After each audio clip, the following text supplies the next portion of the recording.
Justin, would you like to tell us about this next one? I feel like I've been talking to them for years. Right? We got FLOYA, fucking Phil Bear, and Marvin Buckwilder.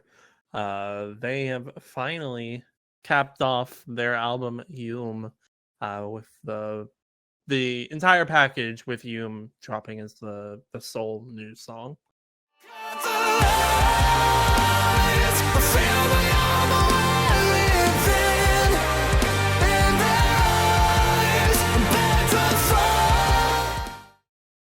There was a couple that we didn't talk about, but all in all, the album is completed package. And man, if there was any band to follow Makari as like one of the higher, more energetic, feel good bands, FLOYA, and just everything that Phil Bayer and Marvin are doing on this, it's phenomenal. The instrumentation on all of these songs. A FLOYA Makari tour would make so much sense. FLOYA toured with Siamese recently, and that sounded pretty good from what I heard. My favorite FLOYA song as of the album, I stopped listening consistently to FLOYA songs since Epiphany dropped, and maybe even Weaver. I didn't remember Weaver all that much when I listened to it. But when I listened to this album as a whole, and I got to Lights Out, I ascended. That is the best FLOYA song ever produced, and it's not even close. The emotion, the energy on this, like, apparently it was played live too, and just hearing that live would be amazing. Just the lyricism and everything, it's all just so good. FLOYA did an incredible work on everything here.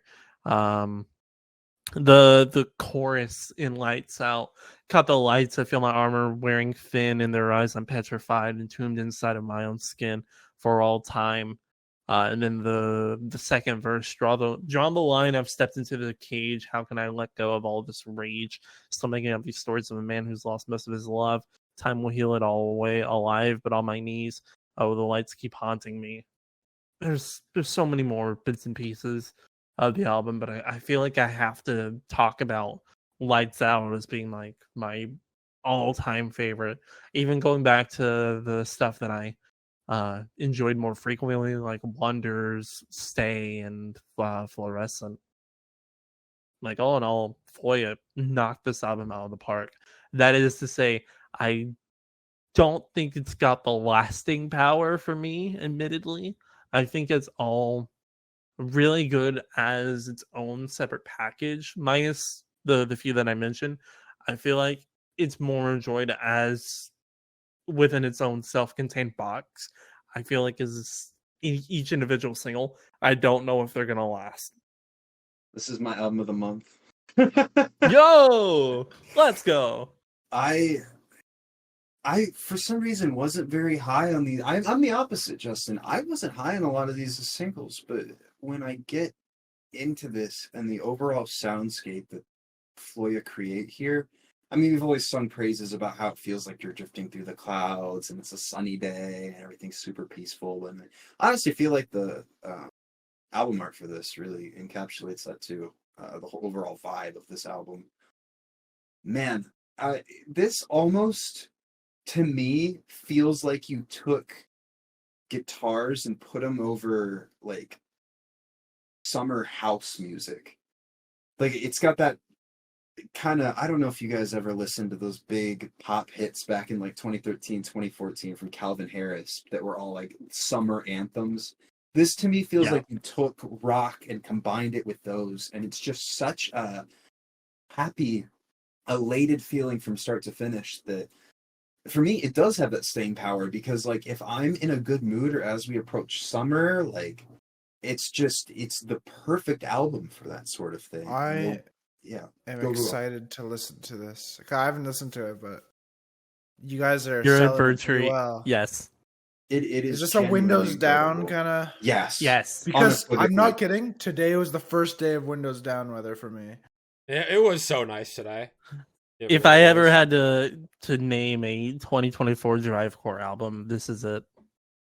I think this might be the Windows Down album. If I like had to pick one, not like necessarily my favorite of all the ones I would drive to, but this is the one that I feel front to back is the best example of a breezy, warm like summer day. It's I just don't know it's like a of warm any. hug. I don't know of any other releases coming out this year that could really challenge that call. Make them suffer. Maybe if it's really hot out. No. I mean, your Windows would be down because at that point they would have exploded by the By the sixth breakdown in the second Yes. song. No, I really did not have any expectations going into this, and I liked this enough to pay the 20 euros of shipping to get it over like a vinyl over here. Like this is like the second vinyl. yeah, I need to get my. You reminded me. I need to get my CD. I just got my Galleons one yesterday. I need to get my CD of this. Well, this is genuinely like just a statement of happiness. It's wonderful. Yeah, so Jake doesn't like it.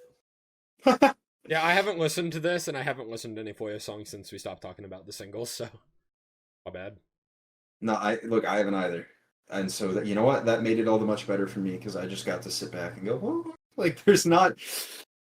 I won't say it's like a flawless album, but what I do like about it is the way that it keeps the same energy without feeling too samey. So there's still ups and downs, but you want to be along for the ride because it's just that much of an experience and a vibe.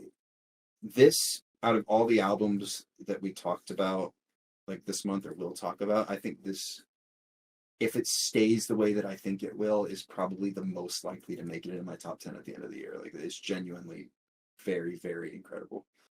I love this. No other album like it out there. Before we cap off FLOYA, I just want to mention Lights Out again because that fucking guitar solo made me remember or reminded me that fucking Marvin and his instrumentals all throughout this album are some of the best of any duo pairing that I have heard. Marvin's got a very, very specific sound that I don't think anyone else can do. You can definitely hear it in Vertigo by Valiant Hearts because he's got a fucking guitar solo in that. And it's ever so prevalent all throughout this album, just how much of an influence that sound does for this type of music, and it's also good. You are not going to be disappointed, Jacob. I hope not. Jake, you will. I feel like I might give this album a listen at some point, but I feel like given my It's too happy for you. I know you're not going to like it. No, I feel like It's even if I too give this album a chance, I'm gonna go in with with a negative connotation and just like disregard it from the start, and that's like a mental problem I have. I wish there was a way that I wish there was a way I could go back in time and never have listened to a FLOYA song, and then maybe I'd be able to give it a fair shot. But I just don't see myself being able to give this album the chance it deserves. You know, I kind of thought the same. I would still give it a try. I think the one if you didn't like the Makari album instrumentals, you may not like this, but I also know that you have experience with EDM. Mm-hmm. This kind of delves into that. Did you ever get into Tropical House at all when that was a big thing? I was not a big fan of Tropical House. Okay, then maybe you won't like this album. Yeah, I'm like I know this album. It's just too happy for Jake. Unfortunately, I don't think it's gonna stick with him. What's up?